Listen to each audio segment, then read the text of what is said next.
అండి, నమస్కారం. నా పేరు వచ్చేసి రాధాకాంతరావు. ఇప్పుడు ప్రజెంట్ ఏపీ తణుకులో ఉన్నామండి. చాలా హ్యాపీ అనిపిస్తుంది ఈ వీడియో చేయడానికి. బెస్ట్ రిజల్ట్ అని చెప్పొచ్చు. మనతో పాటు రాణి మేడం ఉన్నారు. మా సార్ వాళ్ళ మేడం వాళ్ళ బాబు. సార్ ఒక స్టూడెంట్. సార్కి ఒక 2-3 మంత్స్ బ్యాక్ ఏమైంది అనేది మేడం మాటల్లోనే విందాం. Madam, Rani madam please. నా పేరు రాణి ఉంది. ఈయన మా బాబు. మా నవంబర్ 26వ తారీఖున బాబు పడిపోయాడండి.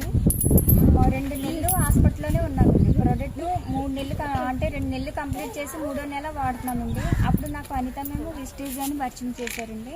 నేను అక్కడి నుండి ప్రోడక్ట్ తీసుకుని మా బాబుకి వేయడం ద్వారా మంచి రిజల్ట్ నాకు వచ్చిందండి. 20 డేస్ మేడం బాబుకి ఏమైంది మేడం? కాలు ఇరిగిపోయిందండి. అంటే పైనుండి స్లిట్ అయి పడిపోయింది. 2 ఫ్లోర్ల నుంచి కింద పడిపోయింది, కాలు విరిగింది. 2 నెలలు అదే షాప్లో వాడామండి. కానీ అనిత మేము ఈ విస్టేజ్ అనే ప్రోడక్ట్ నాకు అవకాశం ఇచ్చారండి. అది నేను తీసుకుని వాడిన తర్వాత 20 డేస్లో నాకు రిజల్ట్ మంచిగా వచ్చిందండి. మా బాబు ఇప్పుడు లెగిస్తున్నాడండి. కొంచెం వాక్ చేస్తున్నాడు. తన వరకు తను చేసుకుంటున్నాడండి. Thank you. బాబుకి 3 నెలలు మెడిసిన్ వాడిపించారు, ఎలాంటి రిజల్ట్ లేదు. డాక్టర్స్ ఇంకా టైం పడుతుందని చెప్పారు. కానీ మన వేస్టేజ్ ఫుడ్ సప్లిమెంట్స్ తీసుకున్న మన 20 డేస్లోనే మంచి రిజల్ట్ వచ్చింది. తనంతు తను లేవడం నడవడం స్టార్ట్ చేసిండు. తీసుకునే ప్రొడక్ట్ కొలెస్ట్రాల్